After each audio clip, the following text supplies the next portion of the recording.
Hello everyone, how are you doing? And welcome to class.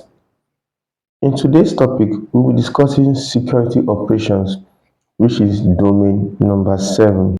So if you have not listened to the former classes, just do well to go back to listen to the former one so you can catch up with us. Domain 1 to 6. We are at domain 7, and the next class we'll talk about domain 8. So domain 7 talks about security operations. In this domain, we are looking at managing security operations, like day-to-day security operations. How can we manage it? How can we see that security is operational and functioning?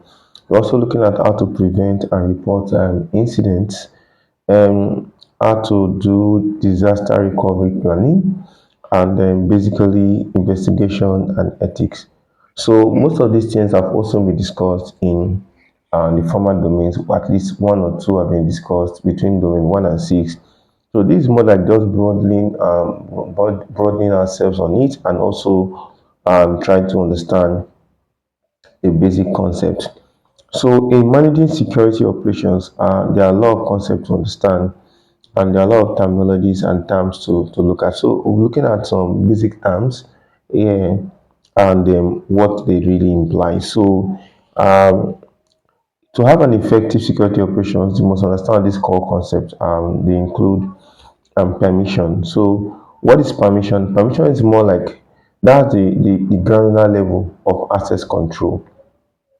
So it specifies what specific actions or a user can perform on a resource. So permission is more like determines what you can perform. Your like you can be given permission or you might not be given a permission. So that is the lowest level or the granular level of access control. So it determines what specific actions a user can take or perform on a specific resource. Example, if you can read, write, or execute a file. So in the basic sense, permission is what right you are giving or what you are giving to do.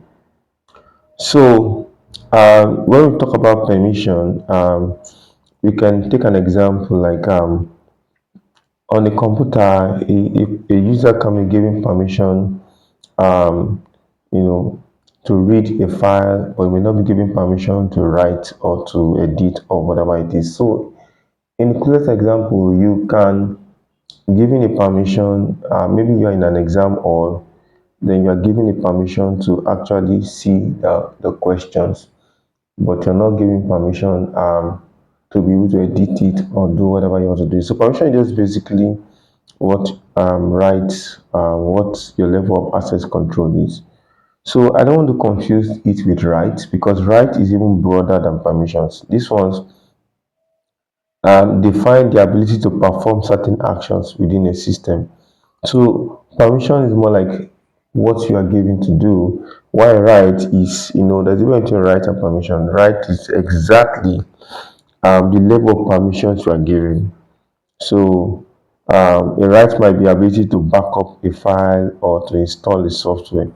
So rights are assigned to user groups or roles. So permission is more like you are given a permission to do this. Like you are permitted to do this. You can be permitted to do it, or you are not permitted to do it.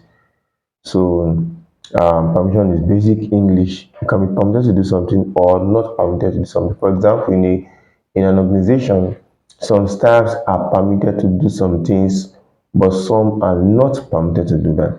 So in the level of permission now, once you're given permission to do something, then your permission comes with rights. So your right now gives you the ability to perform certain actions within a system. So right might be the ability to be able to back up a file, install the software, or all of these kind of things. So now we look at the word privilege. So privilege is more of you know permission plus right. So a privilege is a grant of authority. That's a grant of authority, a privilege. So the words are kind of very similar. A privilege is a grant of authority that allows a user or process to perform certain actions that are typically restricted. So, so it's more like a combination of rights and permissions. Privilege is very, very simple. So some people are not granted access to some things. Some people are not given the right to do something, but you can be privileged to do it. So privilege is more like the permission you are given plus the rights. So in a company, people have different levels of privileges. The privilege might be to see a certain document, internal document. Some people have a privilege. So in a company, an organization, there can be a circular passed around, but only certain people are privileged to see what's in the circular based on the roles that they have in the organization.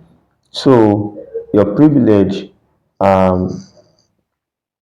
is more like the permission you are giving plus your rights. So all of these things are quite important when it comes to managing security operations because it's very important that information is classified and only people who have the particular permission should be able to access a particular information. So information or data can be sent to everyone, but only those with the permission and the rights, that is what we call the privilege, will be able to see that. So other people will not sit on their system, but you can sit in your system because of a certain privilege that you have. So another one we look at now is the need to know. In this principle of need to know, this principle dictates access to sensitive information should be granted only to individuals who absolutely require it to perform their job duties.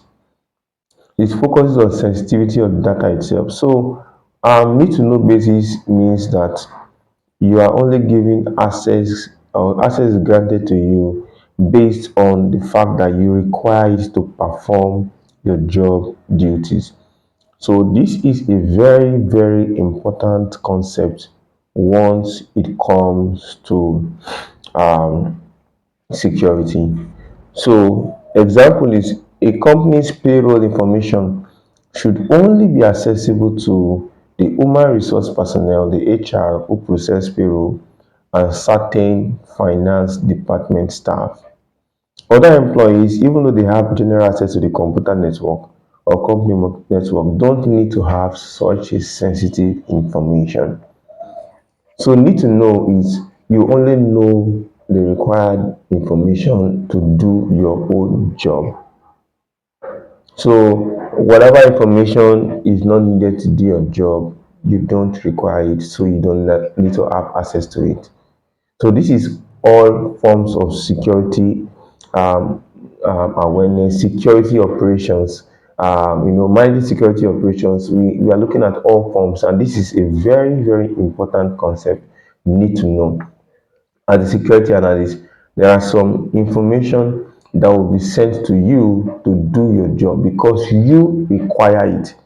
So you're only accessing information because it is a part of what you require to do your job. So those who don't require it will not have access to it. So even though you are a security analyst, you might not have access to the payroll of the company because you are not in a finance department. You don't need it to do your job. Yes, you might decide to just for saying sake, and that's one issue that can come up in the company. If a cybersecurity analyst now is able to see the payroll of all of the staffs, that could cause some fractions in the company. You might be like, so I'm earning this person is earning this, and all of these things can begin to cause fractions, and people can begin to have issues. So only those in the finance department or those who are processing the payroll are entitled to see that, and they should only keep it to themselves, right? Because it should only be need to know. And for those people that are even assessing it, they only need it to do their specific duty based on their role. So only some people, their job is just to pay in the teller. They only see to pay in teller. Some people, their job is to adjust. They can adjust. So whosoever's job and right it is, you should be able to see the only information it needs to do its job. And that can be very essential to make security to be effective. Another thing we'll look at now is the principle of least privilege. So least privilege talks about is a fundamental security principle that talks about you having the minimum level of access necessary to perform your job function. Okay, and it minimizes the potential damage that may be caused by unauthorized action. So when it comes to least privilege, you have the you have the privilege to have access to the information only required to do your job. A good example is when an entry clerk have access to specific database tables they need to enter data. Now remember, the database contains all of the data of the company, but somebody needs to enter some specific data now, and the person is a data analyst or a data clerk. Now, the person doesn't need data of the whole database. No, you just need to see the only one and have access to the only one that helps you do your job. So they can have access to specific database tables, but they should not have access to the server operating system settings. They should also have access to the financial records. This limits the potential damage in case the account is compromised. So if the account is compromised, then they will not be able to be affected. So if a lot of people have access to specific information, once data is damaged, it can be able to affect the company in the larger way. So we have talked about these things. You see, these things are very, very essential, and they almost look like the same thing. Um, Right, permissions. So let's call privilege. Privilege is right plus or permission plus right, whereas need to know is the only thing you need to know to do your work. Whereas, see the difference. Least privilege is the thing you need to know. Least privilege is more like the access to be able to, edit, to work, and to be able to do certain things on the system. All right. Um, Entitlement here talks about there's a word entitlement. That's a new employee in the marketing department is entitled to some things. Like for example, if someone is working in the marketing department, is entitled to have access to the marketing team's shared drive and the use of the company marketing software. So if you are employed in an organization, there are some entitlements that are attached to your own job role. So those are some of the privileges you need to have access to because you are working in the marketing department now. You should be able to have access to the shared marketing team's drive. That means if they have a flash drive or whatever it is or online drive where they share their information, because you are part of the marketing team, you are entitled to have such information. Then aggregation is a user might be granted access to a database for reporting, then separate access to file server for document storage. So aggregation is when you have different roles and different privileges. So imagine that you have privilege to be able to have access to the finance. You also have privilege to have access to another. There are two or three departments. So that is what they call aggregation. So imagine this occurs when people climb up the ladder in their company. They start off as a data analyst or cybersecurity analyst, and from there they are able to move on to senior cybersecurity analyst. From there, they are able to move to security engineer. From there, they are able to move to maybe chief information security officer. From there, so as they are moving, remember they will be having certain rights, permissions, privileges, need to know. So they'll be having all of these things as they move along. So it's more like an aggregation. So they have access to several things as they begin to climb along in the company ladder. But remember, in terms of security, when we discuss provisioning of account and deprovisioning of account, it's important that as under identity and access management, it's important that once you are leaving the company, all of the aggregated rights should be removed. If not, you can be a risk to the company. So let's look at transitive trust. Transitive trust talks about if A trusts B, then C should be able to trust B. So this occurs when there's a trust relationship that extends between two entities. So it's more like if A trusts B and B trusts C, then A should be able to trust C. So, but this can be dangerous. It can cause some security vulnerabilities if the trust relationship is not properly managed. So where does this come in? Example is when we have a proxy server. So this is not a real server. So some companies don't want to allow users to be able to encroach their direct server because of the fear of not maybe DOS attack, maybe denial of service, or whatever attack the threat actors can just put on their server string. So what they do is to create a proxy server. So you come to that proxy server, or a proxy server is not like, just like maybe we have VPS now, virtual private network. That's not the real network. It's not like a virtual network that a person can be able to have access to, where that can mask the real network. So with a VPN now, you're not interacting with the real network, so it kind of reduces the level of damage that you can cause to the real network. So a proxy server is more like, this is not the real server. This is just like a server that is standing in for the real server. So in these types of transitive trust now, if there's a relationship between the user, the proxy server, and the real server. So it's more like if A trusts B, then okay, that's what we said now. If A trusts B and B trusts C, A should trust C. So if the real server, if the proxy server trusts the user, then automatically the real server should be able to trust the user. So I think that is not too hard of a mathematics. I know when we talk about A, B, and C, everybody is scared.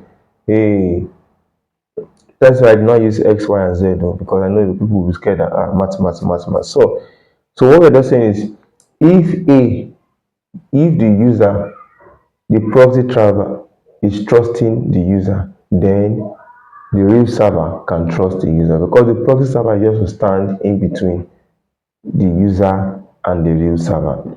So if the proxy server can trust the user, then the real server should be able to trust the user. So, but if the proxy server does not trust the user, the real server will not trust the user. So I think that one is a little bit clear. It should be clear. It's not too big of a migmass like that. So those things are things that are applied in daily managing of security operations. The next we'll look at now is separation of duties.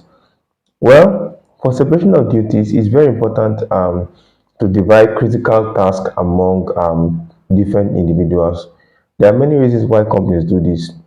To be able to control the process to where there is no, so that to reduce fraud and internal threat. Remember, internal threat can be far more dangerous than external threat. So companies try to do all things to reduce the risk of threat.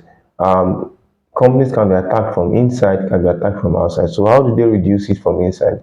Things like separation of duties can be able to reduce threat. For example, a financial transaction, the person that is approving the purchase order should not be the same person that is processing the payment. Just simple common sense. So someone who is approving the order should not be the same person that is processing the payment. If not, the person can be able to edit figures and perform manipulation.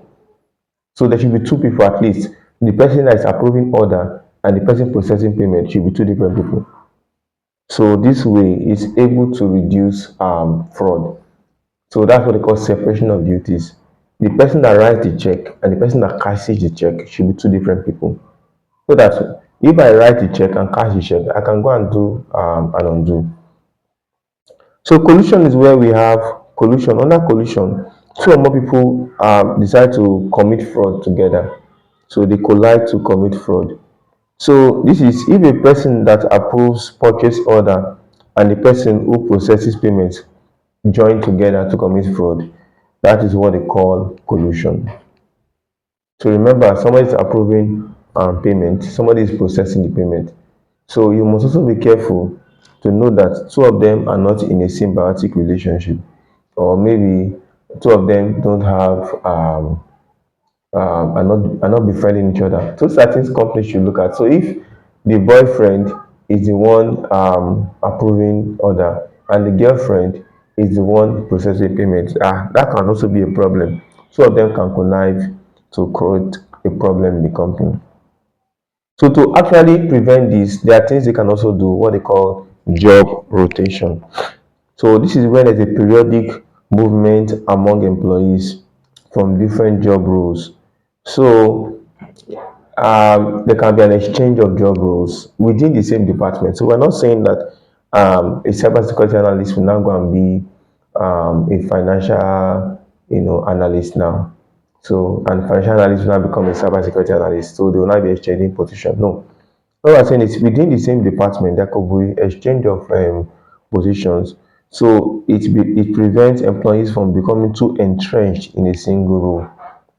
Because always remember that it's not even good that only a person can be able to perform a single role in the company. That can be a risk. Because if the person goes, it can cause a lot of problem. So people should be able to rotate job positions and should be cross training among departments so that they should be less dependent on one single person. And one person should be able to take another person's job for a while. The other person should be able to take another person's job. So let's imagine that four people are working in the admin section. So sometimes it will be good where this person takes this person's job, this person takes this person's job. Just rotate the job so that at least it will be able to reduce fraud. In case the person is doing anything fraudulent, the other person can be able to expose it. Another thing is when we have the mandatory vacation. So this policy is to ensure that during a specified period of time within the year, an employee is given a mandatory vacation, and during that time, he must not have access to anything within the computer system of the company, the network system. Once he's away, he should not be able to access the system or do anything. He's just away, he's off the system until he comes back. During that time, someone else can be able to take up that person's role and be able to check and see what the person has done in case there's any fraudulent activity. So, for example, a financial officer can be required to take a 2 weeks compulsory leave. During his absence, other employees can review their work and any kind of discrepancies can be observed. So let's look at the privilege access or privilege account management (PAM). So all those people with the privilege account management are people like they have very sensitive roles, like the administration accounts, like the admin accounts, even those people that are in charge of database.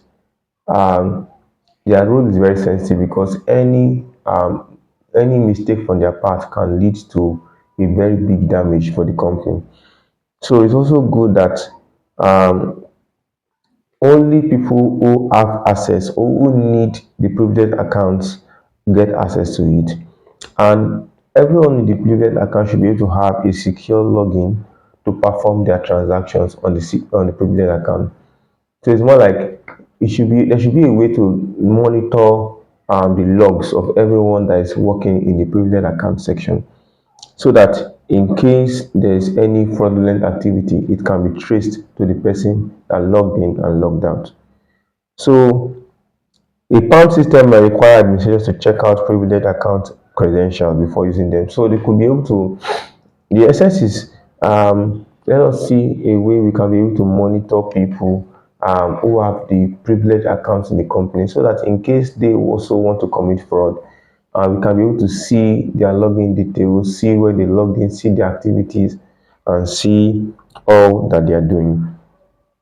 All right, so these are the basic things we'll talk about under managing security operations. The next is talking about reporting incident. Well, To report incidents is very easy. We should be able to work with our incident management plan of the company. Every company should be able to have its incident management plan where you can be able to duly report incidents before they occur and be able to proactively manage them. Then next is looking at disaster recovery plan. With incident management plan, there should also be a disaster recovery plan where like there are different frameworks that a company can use. We've talked about this before. NIST framework, for example, NIST. The NIST framework is a framework that a company can use to recover from a disaster or to recover from a security breach.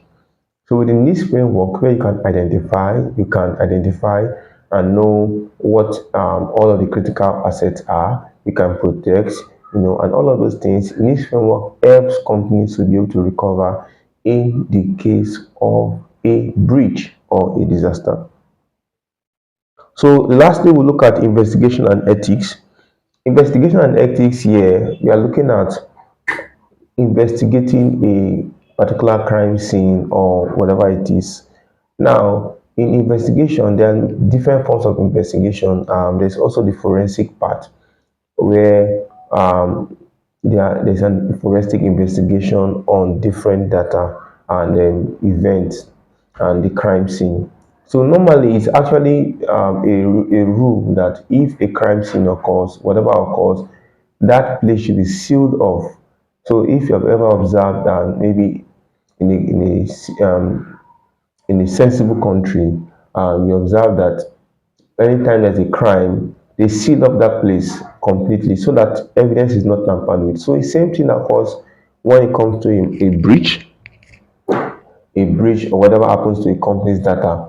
There should be a seal off so that the people in charge who are positioned to handle it can be able to recover all the sensitive information they need and be able to trace how the event occurred. So evidence must not be tampered with. So for forensic evidence, you need to make sure that all evidence are not tampered with, and companies need to work on their ethical guides for all the staffs. They need to understand how ethics is very important and how they should work with the basic principles that uphold the ethical principles that uphold cybersecurity. Okay, so this is the much we'll take for today's class. Join me in the next class as we talk about software development life cycle.